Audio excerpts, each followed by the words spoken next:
मुझे आज भी याद है 30 नवंबर 2022 की वो शाम। बाहर से देखें तो टेक की दुनिया में सब कुछ बहुत शांत लग रहा था। कोई शोर शराबा नहीं, कोई बड़ी आतिशबाजी नहीं। लेकिन ओपन एआई के अंदर हमारी इंजीनियरिंग टीम के लिए वो पल बिल्कुल अलग था। हमने बस एक साधारण सा ट्वीट किया था कि चैट जीपीटी अब उपलब्ध है। हमें लग रहा था कि यार शायद कुछ हजार टेक गीक्स ही इसे ट्राई करेंगे, लेकिन अगले 5 दिनों में इंटरनेट के इतिहास का सबसे बड़ा विस्फोट होने वाला था। तो आज की इस चर्चा में हम उसी डिजिटल दिमाग की परतों को खोलेंगे और एक इनसाइडर के नजरिए से समझेंगे कि कैसे महज एक थ्योरी ने दुनिया की सबसे ताकतवर मशीन को जन्म दे दिया। किसी भी घुमावदार शुरुआत की बजाय सीधे उस खौफनाक सच्चाई पर आते हैं। सच कहूं तो हम लोग अंदर से सच में डरे हुए थे। उस रात हमें यह कोई जादुई चिराग नहीं लग रहा था, बल्कि हमें तो डर था कि यह प्रोजेक्ट बुरी तरह फेल हो जाएगा। और इसका एक बहुत बड़ा कारण था इससे पहले का मॉडल GPT-3। हमारे लिए वो एक बदनाम जीनियस, या यूं कहें कि एक सोशियोपैथ बन चुका था। वो इतना ज्यादा अप्रत्याशित था कि हम खुद नहीं जानते थे कि वो अगले पल क्या कर बैठेगा। चलिए इस बात को थोड़ा इस तरह समझते हैं कि इस विस्फोट का स्तर आखिर था क्या। 10 लाख यूजर्स तक पहुंचने में नेटफ्लिक्स को 3.5 साल लग गए थे और इंस्टाग्राम को 2.5 महीने। लेकिन चैट जीपीटी, उसने ये विशाल फासला सिर्फ 5 दिनों में, यानी महज 120 घंटों के अंदर तय कर लिया।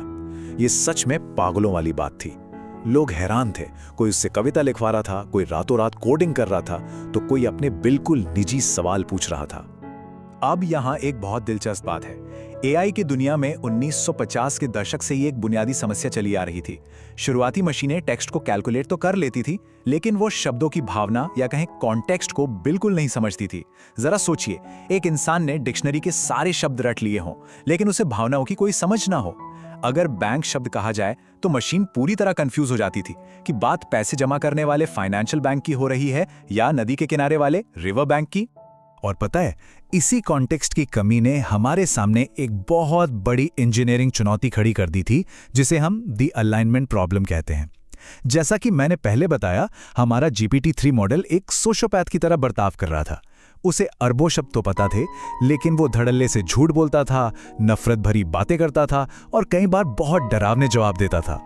एआई की ताकत तो बेतहाशा बढ़ रही थी, लेकिन वो इंसानी मूल्यों के साथ अलाइन नहीं था। उसे तमीजदार बनाना हमारे लिए उस वक्त सबसे बड़ा सिरदर्द था। तो इस बड़ी चुनौती का समाधान कहां से आया? और ये बात सच में हैरान करने वाली है। इस कहानी के असली हीरो हम नहीं थे, बल्कि हमारी राइवल टीम यानी गूगल के 8 इंजीनियर्स थे। 2017 में उन्होंने attention is all you need नाम से एक रिसर्च पेपर पब्लिश किया था। उस समय ये एक बहुत ही गुप्त सी लगने वाली रिसर्च थी, लेकिन इसी ने ट्रांसफॉर्मर आर्किटेक्चर को जन्म दिया, जिसने एआई के विकास का पूरा पहिया ही घुमा कर रख दिया। और ये जादू काम कैसे करता है? इस ट्रांसफॉर्मर मॉडल की खूबी को सेल्फ अटेंशन कहते हैं। पुराने एआई मॉडल्स एक वाक्य को अंत तक पढ़ते पढ़ते ये भूल जाते थे कि शुरुआत में क्या कहा गया था। लेकिन इस नई तकनीक ने एआई को पूरे पैराग्राफ को एक साथ देखने की ताकत दी। इसे ऐसे देखिए, राजा ने अपनी तलवार निकाली क्योंकि वह भारी थी। अब एआई तुरंत समझ जाता है कि यहां वह का मतलब तलवार है, राजा नहीं। इसी एक चीज ने एआई को कॉन्टेक्स्ट समझने की असली ताकत दी। लेकिन देखिए, सिर्फ एक बेहतरीन थ्योरी या आर्किटेक्चर होना काफी नहीं था। इस डिजिटल मॉन्स्टर को पालने के लिए हमें बेहिसाब डेटा और बेशुमार कंप्यूटिंग पावर की जरूरत थी। आप मानेंगे नहीं, इस ट्रेनिंग कैंप में इंसानी इतिहास का लगभग हर शब्द झोंक दिया गया था। और यहां माइक्रोसॉफ्ट ने बहुत अहम भूमिका निभाई। उन्होंने हमें अपने विशाल अज्योर डेटा सेंटर्स और हजारों इनवीडिया A100 GPUs का एक्सेस दिया। यह शायद दुनिया का सबसे महंगा और विशाल निवेश था। अब इतने विशाल इंटरनेट डेटा से ट्रेनिंग के बाद हमें क्या मिला? GPT 3.5। लेकिन सच बताऊं तो वो बस एक बहुत ज्ञानी तोता था। उसके पास दुनिया भर की जानकारी तो थी, लेकिन वो इंसान की तरह शिष्टाचार के साथ बात बिल्कुल नहीं कर सकता था। मूल रूप से वो सिर्फ एक स्टैटिस्टिकल या सांख्यिकी मशीन थी, जिसका काम बस ये अनुमान लगाना था कि किसी भी वाक्य में अगला शब्द क्या होना चाहिए। तो इस मशीन को सच में बातचीत के लायक कैसे बनाया जाए?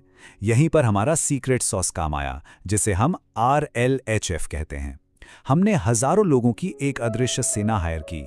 इन इंसानी ट्रेनर्स ने बिल्कुल एक शिक्षक की तरह एआई के साथ घंटों चैटिंग की और उसे लगातार बताया कि उसका कौन सा जवाब रूखा है और कौन सा मददगार। एआई को विनम्र और सही जवाब देने के लिए रिवॉर्ड दिया गया। इसी एक प्रोसेस ने इसे इंसानों के इस्तेमाल के लिए सुरक्षित बनाया। अब जरा सोचिए, जब कोई प्रॉम्प्ट टाइप किया जाता है तो उन 0.3 सेकंड्स में मशीन के अंदर असल में क्या होता है। ये प्रोसेस बेहद रोमांचक है। सबसे पहले टेक्स्ट को छोटे टुकड़ों में तोड़ा जाता है जिन्हें टोकन्स कहते हैं। फिर ये वेक्टर्स यानी नंबर्स में बदल जाते हैं। इसके बाद ये नंबर्स ट्रांसफॉर्मर की हजारों लेयर से होकर गुजरते हैं और अंत में मशीन प्रोबेबिलिटी कैलकुलेट करती है। वो हमारी तरह सोचती नहीं है, बल्कि सिर्फ गणित के जरिए ये तय करती है कि अगले शब्द के आने की सबसे ज्यादा संभावना क्या है। लेकिन ठहरिए, प्रोबेबिलिटी के इस खेल में एक बहुत बड़ी खामी है जो आज भी हमारा सिरदर्द बनी हुई है। इसे हैलुसिनेशन कहते हैं। चूंकि मशीन सिर्फ अगले शब्द का अनुमान लगा रही है, इसलिए कभी-कभी वो पूरी तरह से गलत जवाब भी इतने जबरदस्त आत्मविश्वास और सच लगने वाले तरीके से देती है कि कोई भी आसानी से धोखा खा जाए। ये एआई की एक ऐसी बीमारी है जिसका कोई सटीक इलाज हम वैज्ञानिक आज भी बेसब्री से ढूंढ रहे हैं। चलिए अब देखते हैं कि ये सब कितनी तेजी से आगे बढ़ा है। विकास की ये रफ्तार सच में चौंकाने वाली रही है। नवंबर 2022 में हमने हाई स्कूल स्तर के बच्चे जैसे GPT 3.5 के लॉन्च से सफर शुरू किया था। फिर मार्च 2023 में 10 गुना ज्यादा स्मार्ट GPT 4 आ गया। उसके बाद GPT 4o ने इस AI को देखने और सुनने की ताकत दे दी और आज स्ट्रॉबेरी प्रोजेक्ट से जन्मा GPT 5.2 बिल्कुल एक PhD लेवल के साइंटिस्ट की तरह काम करता है, जो जटिल गणित और रीजनिंग को सेकंड्स में हल कर सकता है। और इसके साप्ताहिक यूजर्स की संख्या 900 मिलियन पार कर चुकी है। और हाँ, इस ऐतिहासिक सफलता का असर सिर्फ हमारी कंपनी तक सीमित नहीं रहा। इसने पूरी दुनिया में एक AI कोल्ड वॉर छेड़ दिया। गूगल को लगा कि उनका सर्च बिजनेस खतरे में है, तो उन्होंने तुरंत कोड रेड घोषित कर दिया। उधर चीन में बाइडू ने अर्नी बॉट लॉन्च कर दिया।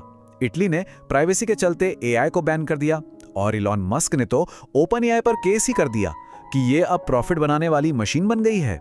साफ है, ये अब सिर्फ सॉफ्टवेयर की जंग नहीं रही, ये देशों और बड़ी कंपनियों की जंग बन चुकी है। तो अब आगे क्या? इस पूरी इंजीनियरिंग दौड़ में हमारा अंतिम लक्ष्य क्या है? वो है AGI हासिल करना। AGI यानी आर्टिफिशियल जनरल इंटेलिजेंस, एक ऐसा सिस्टम जो हर उस दिमागी काम में इंसानों से बेहतर हो जो हम कर सकते हैं। और ये कोई साइंस फिक्शन नहीं है।